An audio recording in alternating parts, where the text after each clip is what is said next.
I gotta have faith. Isn't it? But you know who sang this song, though? Let me tell you all about him. The artist's name is George Michael, one of the best selling artists of all time, known for his songs such as Careless Whisper, Freedom, Faith, and also being known as one half of the pop duo Wham. George Michael is also known for his unique set of ways, unique songwriting, and his brilliant taste in music that he implemented into his music that made it so successful today. George Michael was born as Yorios Kyriakos Panayotou in London 1963.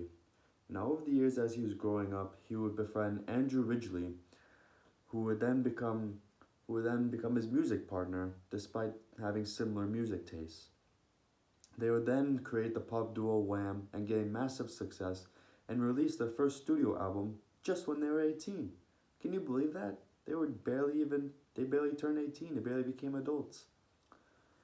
From 1981 to 1986, they've released three studio albums and fan favorite songs such as Wake Me Up Before You Go Go, Everything She Wants, and you cannot forget this one, their Christmas special, Last Christmas. In 1986, Wham suddenly disbanded, and however, George Michael was the most shy out of the group. He then ended up reaching stardom and pursuing a solo career. After leaving Wham, George Michael would then grow a beard, rock a leather jacket, have a new attitude, and then release his first studio album called Faith. Wow, and it wasn't only his first studio album, it was his most successful as well, releasing 25 million copies worldwide, still releasing today, and even earning him the Grammy for the Best Album of the Year, in just his breakout year as well. And then from then on, he would release his other music. He would release his second album, Listening Without Prejudice, which only gained stardom 30 years after its release. And during that time period, he would then find his biggest relationship. While over the years, George Michael was questioned a lot about his sexuality. In 1991, in the Rock in Rio concert, he would perform in front of thousands and thousands of fans, but he would lock eyes into one fan, and that one fan became only his biggest relationship in his whole life. His name was Anselmo Falepa, and they dated for about 2 years until his passing in 1993 due to HIV/AIDS sickness. While that really affected George Michael, he would then release his third studio album titled Older as a tribute to Anselmo, his biggest relationship.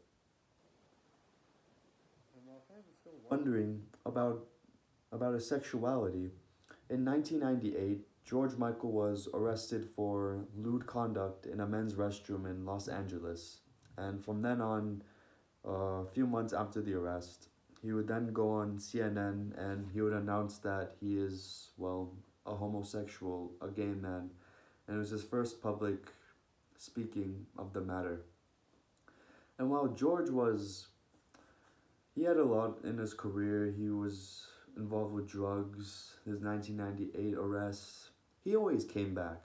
He always came back bigger and better, and he always released such better music, such nice taste, and he even released a lot of compilation albums as well.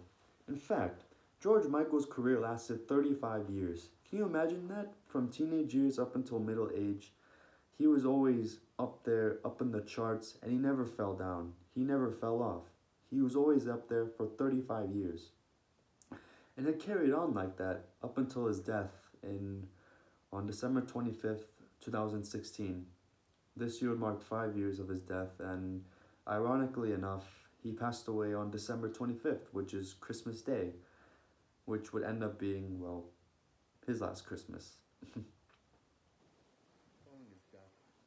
A lot of charities and a lot of celebrities would post about how humble of a man he was, because anonymously over the years he would donate his time and his wealth to charities, to children, and he really committed a lot to the people suffering in the world. And that's what made him not only a great artist but a great human being as well.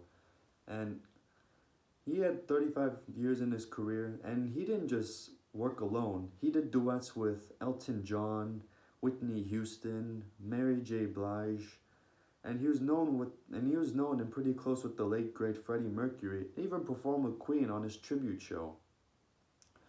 With that all being said, this is the solo music career of George Michael, and this is why George Michael is my favorite artist of all time, the legendary George Michael. Thank you for listening.